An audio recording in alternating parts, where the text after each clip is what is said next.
Hi, this is Sonia from An Enthusiastic Reader. I am here today to do a tag. I am notoriously bad at doing tags, but I was tagged by Evening Reader to do the song tag. This tag was created by Gareth, Books, Songs, and Other Magic. This was a fun tag.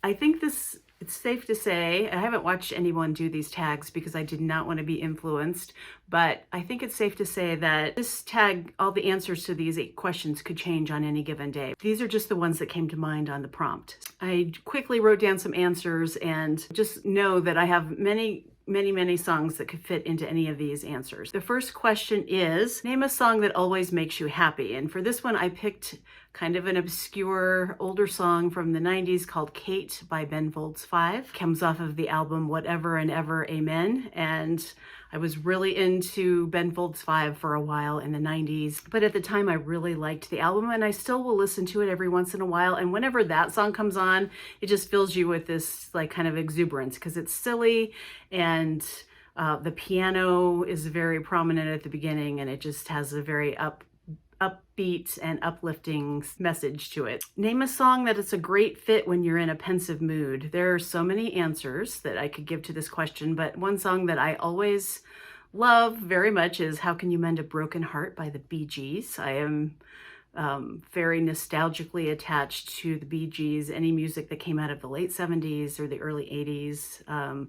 I very prototypically am there for it. Name the song that changed your taste in music. For this question, I wasn't sure if I really had a good answer because I feel like I have a pretty broad appreciation of all music across a lot of genres. I love jazz, rock, classical. I mean, I like songs in pretty much every realm, but the song that I chose for this is a song called Dos Gardenias from Buena Vista Social Club soundtrack from the documentary. I love this CD, I think, and I don't speak Spanish. I have taken introductory Spanish. I've taken all the way up through Spanish 2, but I've taken Spanish 1 like 4 times over the course of my life. So I have a very rudimentary understanding of very basic Spanish, and I love the music that's from this CD. Name a recent song that you've discovered and loved. This one is from 2021 from the band Haim,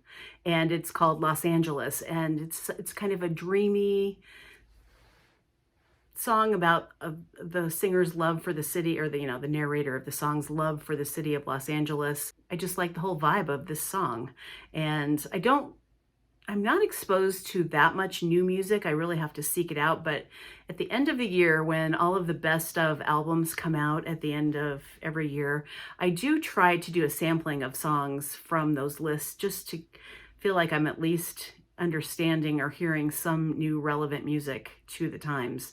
And I think that might have been how I discovered Haim. But I like that kind of dreamy indie pop or indie rock music. Name 3 bands or artists that you love. This is almost an impossible task, but I often will listen to old albums from Big Head Todd and the Monsters. I really love their sound. I was really into them very much so in the 90s. And so I still have a nostalgic attachment to them. They are also from Colorado. So there might be that local connection there, but I really like that band.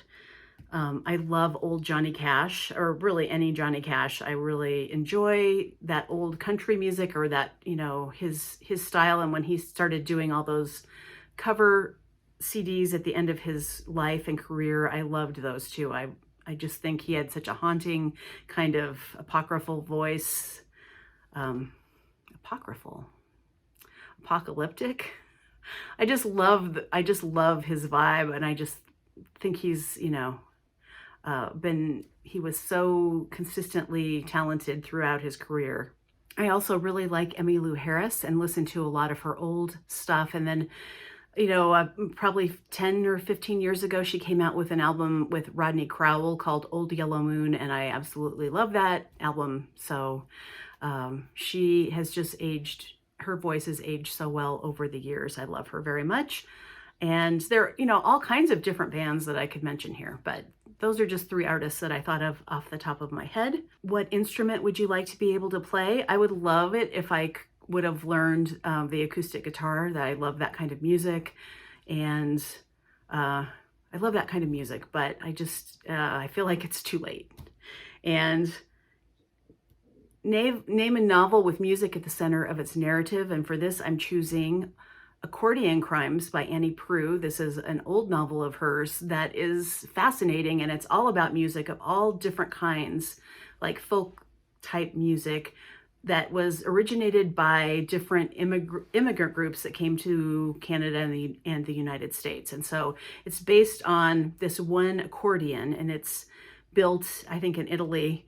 And then we watch it go from player to player through all of these different groups, through their tragedies.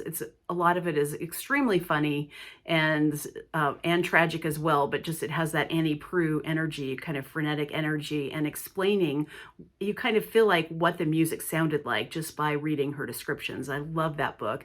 No one ever talks about it, but it's definitely one of Proux's great backlist novels. This is the part I get to where I think, oh no, because I don't like tagging people, because I have this like anxiety that they won't want to do the tag and feel obligated. So I'm going to tag a couple of people. Do not feel obligated to do this if you don't want to, it's fine.